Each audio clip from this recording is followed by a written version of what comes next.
BBC বাংলার সান্ধ্য অধিবেশন প্রবাহতে আপনাদের স্বাগত। আজ আপনাদের সাথে লন্ডন স্টুডিও থেকে আছি মানসী বড়ুয়া। বাংলাদেশের সর্বশেষ গুরুত্বপূর্ণ আপডেট সংবাদে আপনাকে স্বাগত। শুরুতেই সংবাদ শিরোনাম, পরে বিস্তারিত। প্রথমেই জানাবো আমাদের হাতে থাকা সর্বশেষ গুরুত্বপূর্ণ সবথেকে তাজা আপডেট সংবাদ। ওসমান হাদিকে হত্যার নির্দেশদাতা বাপ্পির অবস্থান জানা গেল অনুসন্ধানে। কলকাতায় আত্মগোপনে রয়েছেন ইনকিলাব মঞ্চের আহ্বায়ক শহীদ শরীফ ওসমান। হাদি হত্যার মূল পরিকল্পনাকারী এবং নির্দেশদাতা ঢাকা মহানগর উত্তর যুবলীগের সাংগঠনিক সম্পাদক তাজুল ইসলাম বাপ্পি। চ্যানেল 24-এর অনুসন্ধানে এসব তথ্য উঠে এসেছে, সেখানেই তিনি বর্তমানে অবস্থান করছেন। এরপর জানাবো যুক্তরাষ্ট্রের কঠোর ভিসা বন্ড নীতির তালিকায় এবার বাংলাদেশ। যুক্তরাষ্ট্রে প্রবেশের ক্ষেত্রে ভিসা নীতিতে আরও কঠোরতা আরোপ করেছে প্রেসিডেন্ট ডোনাল্ড ট্রাম্পের প্রশাসন। নতুন এই সিদ্ধান্ত অনুযায়ী বাংলাদেশসহ আরও 25টি দেশকে যুক্ত করে মোট 38টি দেশের নাগরিকদের জন্য ভিসা আবেদনের সময় সর্বোচ্চ $15,000 পর্যন্ত বন্ড জমা দেওয়ার বিধান চালু করা হচ্ছে। এদিকে যোগসু নির্বাচন 13টি কেন্দ্রের ফলাফলে এগিয়ে যারা। জগন্নাথ বিশ্ববিদ্যালয় কেন্দ্রীয় শিক্ষার্থী সংসদ যোগসু নির্বাচনে এখন পর্যন্ত 98 ভোটে এগিয়ে রয়েছে ছাত্রদল সমর্থিত প্যানেলের প্রার্থী KM রাকিব। যদিও বাকি পদগুলোতে এগিয়ে আছে শিবির সমর্থিত অদম্য জোবিয়ান প্যানেল। এ বিষয়ে খুবই গুরুত্বপূর্ণ সংবাদ জানাবো, সঙ্গেই থাকুন। এবারে জানাবো সংখ্যাগরিষ্ঠতা পেলেও এককভাবে সরকার গঠন করবে না জামাত, বললেন ডাক্তার আব্দুল্লাহ মোহাম্মদ তাহের।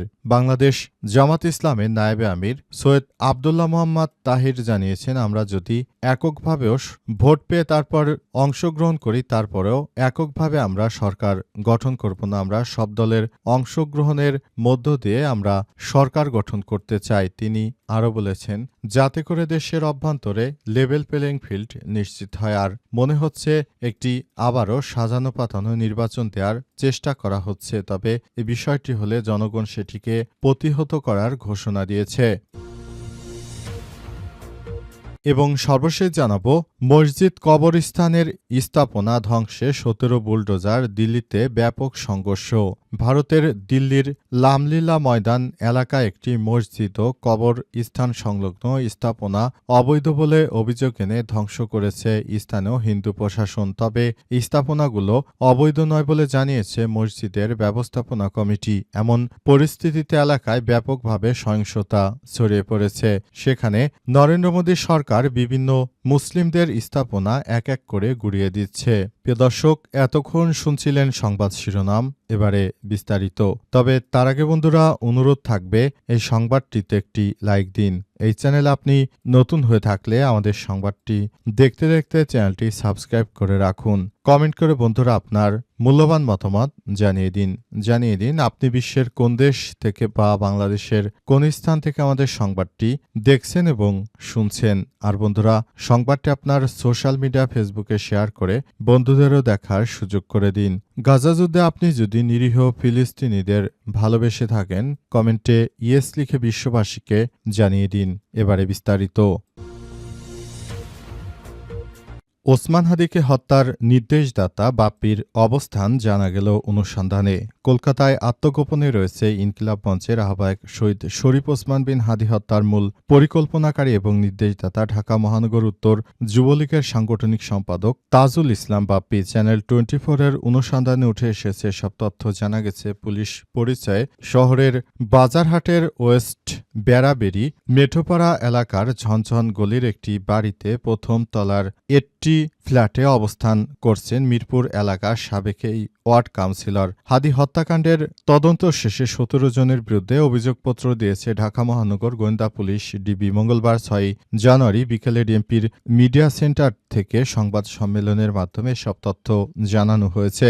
তবে অনেকেই মনে করছে ডিএমপির এই ধরনের কর্মকাণ্ডর পিছনে বিএনপির নেতাকর্মীরাই হাদি হত্যাকাণ্ডের পেছনে জড়িত রয়েছে। যে ব্যাপারটি নিয়ে ডিএমপি সরাসরি কথা বলতে সাহস পাচ্ছে না। যেমন হাদিকে যারা হত্যা করেছে সেই হত্যাকারী ফয়সালকে জামিন করিয়েছিল, কিন্তু বিএনপির ঊর্ধ্বতন এক আইনজীবী যিনি কিশোরগঞ্জ ১ আসন থেকে এবারে জাতীয় সংসদ নির্বাচনে তিনি নির্বাচন করছেন, তাহলে তার নামটি কেন আসলো না, কিংবা কে তাকে এই কুখ্যাত সন্ত্রাসীকে ছাড়িয়ে আনার নির্দেশ দিয়েছিল, সেসব বিষয় নিয়ে ডিএমপির পক্ষ থেকে কোনো পরিষ্কার বার্তা দেওয়া হয়নি। এর থেকেই বোঝা যায় একটি বিশেষ রাজনৈতিক দল এই হত্যাকাণ্ডের পেছনে তাদেরও হাত রয়েছে, কিন্তু হয়তো এখন প্রশাসন তাদের কথাই বলতে সাহস পাচ্ছে না।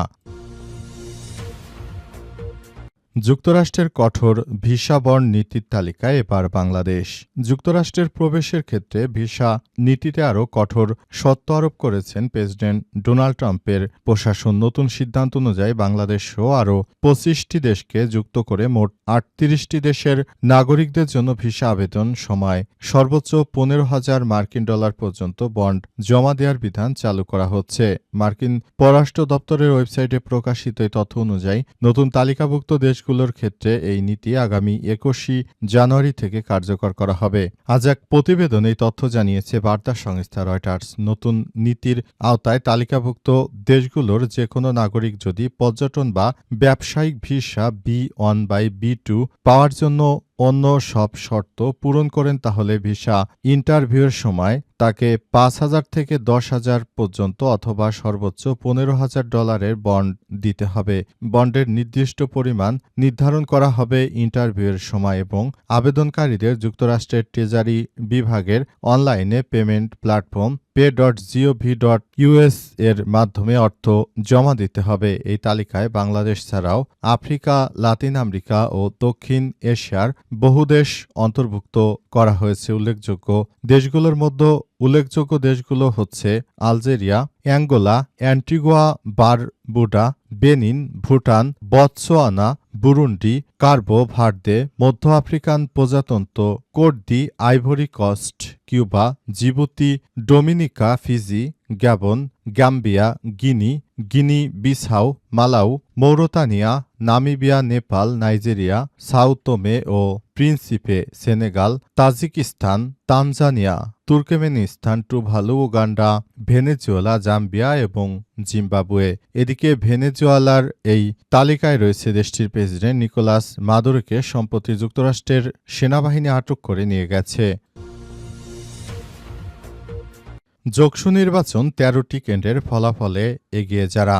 জগন্নাথ বিশ্ববিদ্যালয় কেন্দ্রীয় শিক্ষার্থী সংসদ বা যোগসু নির্বাচনে এখন পর্যন্ত ৯৮ ভোটে এগিয়ে রয়েছে ছাত্রদল সমর্থিত প্যানেলের প্রার্থী KM রাকিব, যদিও বাকি পদগুলোতে এগিয়ে আছে শিবির সমর্থিত অদম্য জোবিয়ান প্যানেল। বুধবার ৭ জানুয়ারি দুপুর ১২:৩০ পর্যন্ত সর্বমোট ৩৯টি কেন্দ্রের মধ্যে ১৩টির ফলাফল ঘোষণা করা হয়েছে। ঘোষিত ফলাফল অনুযায়ী ভিপি পদে সব মিলিয়ে ছাত্রদল সমর্থিত প্যানেলের রাকিব পেয়েছে ১,৪৫৭ ভোট, আর শিবির সমর্থিত প্যানেল রিয়াজ পেয়েছে ১,৩৫৯ ভোট। এছাড়াও জিএস পদে শিবিরের আব্দুল আলিম ১,৪৬৯ ভোট এবং ছাত্রদলের খাদিজা তিনি পেয়েছেন মাত্র ৭০০ ভোট। অর্থাৎ অনেক ব্যবধানে এখন পর্যন্ত এসব বিএনপির সমর্থিত প্রার্থীরা অনেক পিছিয়ে রয়েছে। বিশেষ করে বেশ কয়েকটি ইউনিভার্সিটিতে দেখা গিয়েছে শিক্ষার্থীরা আসলে কোনোভাবেই বিএনপি সমর্থিত প্যানেলকে ভোট দিচ্ছে না।